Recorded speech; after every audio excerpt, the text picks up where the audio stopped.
We've already done the pre-time skip for One Piece's arcs, and we've ranked every single one of them. Now we're going to do the post-time skip for One Piece's arcs. As you already know, I am Echo, and let's just get straight into this. This is the post-time skip One Piece arc rank list. All right, so we're going to be doing this actually in the order that the arcs were released. I know for my pre-time skip, I did it in the order that it was displayed on the screen, but this time we're going to do it in the order that the arcs were released. So starting off on the pre-time skip arcs, we're gonna go straight into Return to Sabaody Archipelago. I'm not gonna lie, I actually very much favorite this arc just because it was nice to see the Straw Hats reunite, see everybody come back and see their new time skip clothing, how their attitudes didn't change, everybody's glow up on powers, and it was just, it felt like a nostalgia trip. It felt like if I was watching One Piece for the very first time, even though it was just a time skip, because I don't know, even though I watched the episodes chronologically, like online, and didn't see it like when it first aired, because I heard there was an actual 2-year or so time skip in real life before these episodes aired, but it felt like they were gone for 2 years, even though it was like probably 10 minutes for me. But Return to Sabaody Archipelago story-wise didn't really push the narrative too much, even though I personally like it a lot. So we're gonna be putting Return to Sabaody Archipelago in the mid-tier. After Sabaody is Fishman Island. I know some people might not agree with this, but I personally did not like Fishman Island.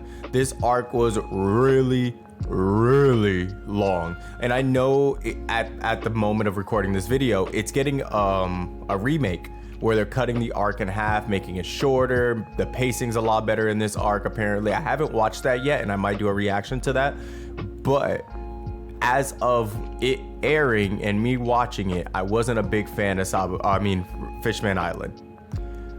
I did like all the stuff that we got about the fishmen, how they are enslaved, how they've been fighting for their freedom and their rights, because fishmen are black people to me. I'm not gonna lie, I see fishmen and how they treat fishmen in One Piece, those are black people. Fishmen are black people. Fight me on it, I don't care. But they're fighting for their independence, they're fighting for their rights, you know, they're trying to be recognized as a normal group of people amongst the revelry and the government.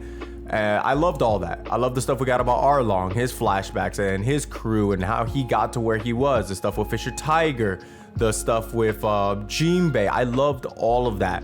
All of the flashback based stuff was amazing. The biggest thing with this arc was carrying it down was honestly how long it was and how drawn out it felt. Like I said, I know a lot of this got corrected in the remake, but still, as of the time of this airing, I'm ranking it by what I witnessed at that time.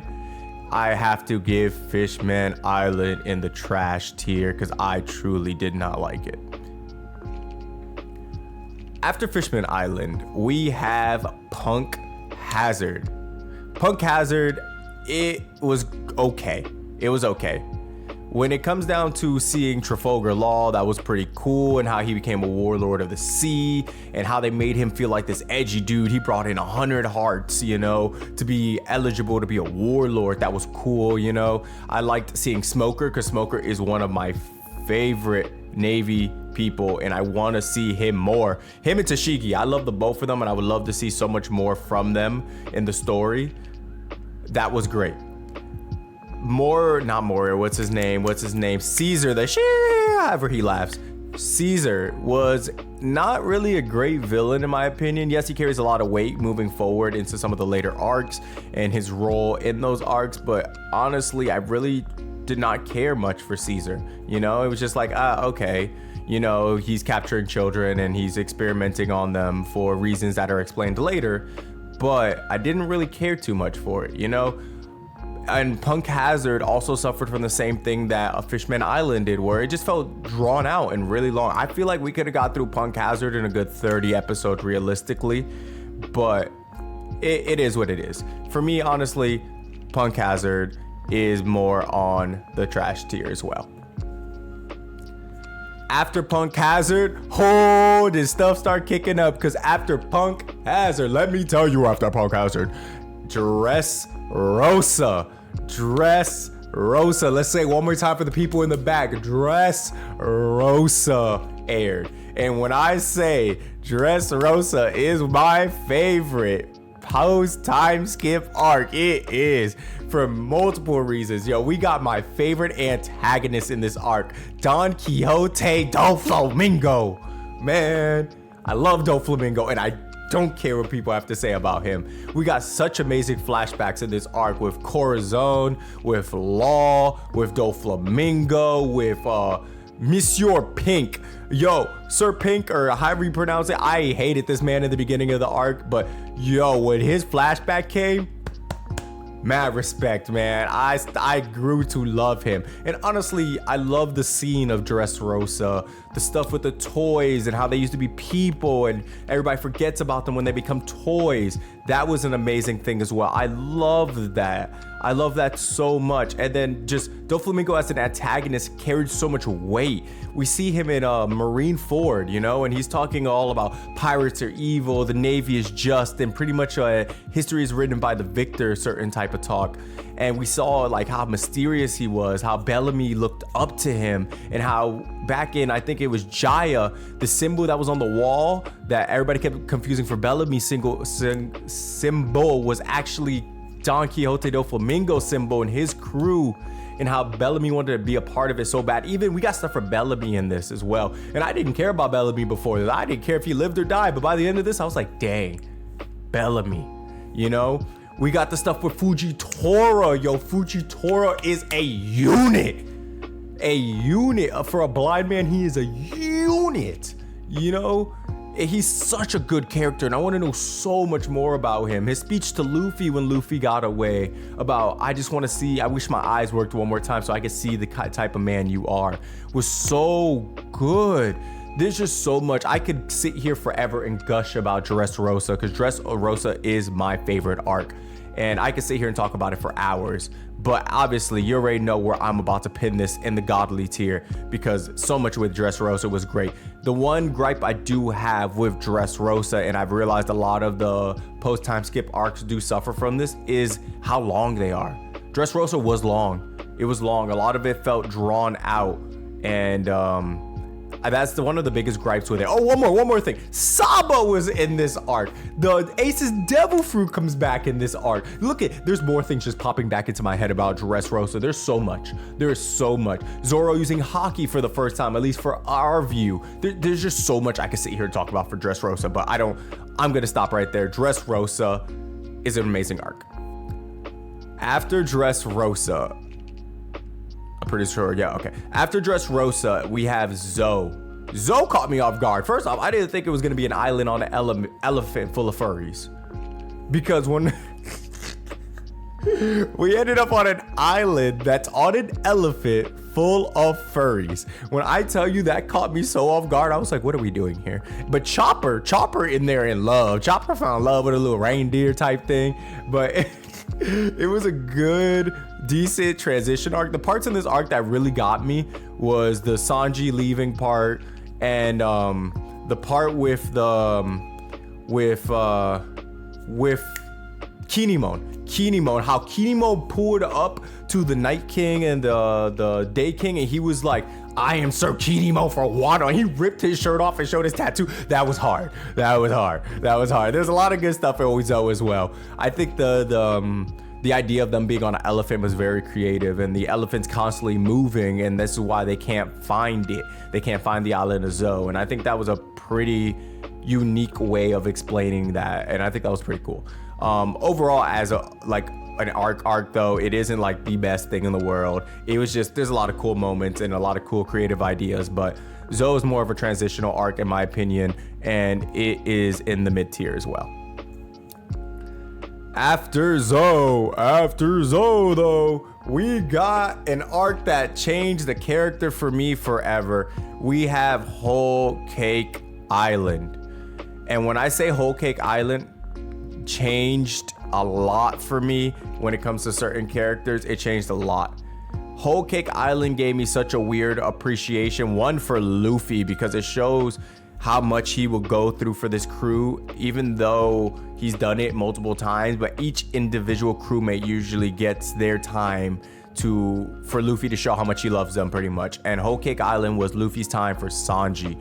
and the development this arc gave Sanji. I know people hate Sanji. I know people don't like the simping about Sanji, but Sanji's character grew so much for me in this arc, man. Seeing the shit he went through with his family, the trials and tribulations he went through with them, and all the BS he had to deal with between his brothers and his sister and his father, and the stuff his father put him through, and his past, because we knew about Sanji that he was just on the Baratier and he stowed away on a ship, but we learned how he got to the Baratier. We learned everything he went through before the Baratier, you know?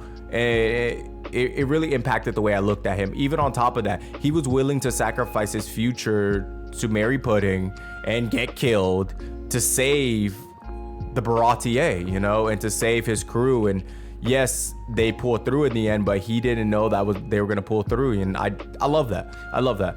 We also got a lot about Big Mom in here, and I can't stand Big Mom. I can't stand that woman to save my life. Big Mom sucks, and her whole family could die except for Katakuri. Katakuri was a big one. Katakuri's oh man, just the fight between Luffy and Katakuri is like in the mirror world. There's a battle going on between the man who never falls and the man who always gets back up when he does. And oh man, you know what? Whole Cake Island was a good arc. Whole Cake Island was a good arc for me. I did hate the drawn outness with Big Mom and, oh, give me my wedding cake. That stuff really did suck, but overall, Whole Cake Island was a good arc. I liked it. There was a lot of stuff in there. There's a lot of character development in there. We learned a lot about Germa 6 or Germa 9. I think it's Germa 6. The suits that they get. They're like little Power Rangers. Freaking Sanji's family's a bunch of Power Rangers. But Whole Cake Island is definitely in a godly tier for me just because of what they did. And we got Big Gene back. Yo, on top of that, Big Gene. Jinbei, if y'all don't know, I call Jinbei Big Gene. I see Jinbei as a big Haitian man for some reason, but Big Gene, Big Gene, the way, that part at the end where Luffy was like, I'm your captain now. We're not turning back. I'll be waiting for you in Wano. I don't know what it was about that part, because when I first started watching One Piece, everybody was sending me that meme of Luffy saying, I'll be waiting for you in Wano. And finally getting to the part where that actually happened, it was just like, I don't know. It just felt like I reached a certain goal, and I just like that. All right, so next we have the Reverie arc. The Reverie arc is pretty much where all the nations come together and they're talking about laws and rules. This arc I didn't really care too much about. It was nice to see all the old characters and faces that we haven't seen in arcs. We got to see Vivi, her dad, Rebecca, and a couple of other people, the Fishmen again, even though those were more recent. But we got Wapple, Dr. Kireha, and a couple other people, you know, and that was nice, but it didn't hold too much weight for me. It was mainly like just political stuff. We also did learn that the Fishman that was saved in Fishman Island turned out to be there, and he helped Shirahoshi. And on top of that, we learned that he's actually from the Don Quixote family, so he's actually a part of the family that Doflamingo's from, which I thought was pretty cool. But it was a transition arc. It was pretty much a transition arc, and we did get more from the Reverie later on. But as of right now, it is just a mid arc for me. It wasn't too much. Honestly, it's between mid and trash for me, but I'll throw it. It's mid. All right, so now we are at Wano. Wano is a long arc, yo. This arc is long as hell. But Wano did a lot for me when it came down to certain characters, as well as some of these arcs, as you've noticed, do a lot to me. But this arc in particular was the arc that made me love Luffy so much. It's hard to really captivate the reasons why I love Luffy as a protagonist, but this arc and everything he did in this arc shined bright about why I love Luffy. This arc did a lot for me for the Akazaya 9 or the Red Scabbards, depending on if you read the manga, English translation, Japanese translation, whatever. It did a lot for me for Kinemon. Oh my god. Kinemon, it did a lot for me. A lot of the samurais and their stuff that they were going on with Odin, and you know how they've been fighting for their freedom and they're just losing hope, and the death and destruction in this arc was just words can't capture the amount of pain that the people of Wano went through and their struggles and holding on to hope that they didn't know was ever gonna come. I really like this arc. Yes, it was a long arc. People hate it kind of because it's a long arc, but this arc did more things good than it did bad. Yes, it was long and drawn out, but the things that you get in this arc, the development for every single character, side character, main character, world building, it was amazing. Wano wasn't my favorite arc going into it. It wasn't my favorite arc in the mid of it, but it became such a great arc to me towards the end, and looking back on it and reanalyzing everything that was happening. Even Kaido made his way to being one of my favorite villains, man. Because even though he didn't have an in-depth backstory, if you look at all the breadcrumbs of what we got of Kaido up until that moment, and you finally see this brolicky of a man and everything that I feel like was explained through fist instead of dialogue with Kaido, was it hit. Also, I'm glad Big Mom died. I hate Big Mom. I'm glad she died. But Wano holds a special place in my heart for a lot of the thematic themes that it tackles in the world of One Piece, and a lot that it does for people. It isn't my favorite arc, but it is a phenomenal arc, and it does belong on the God tier category. Out of all these arcs, like I said, as you guys probably already know, Dressrosa is my favorite arc. It is my favorite arc in One Piece.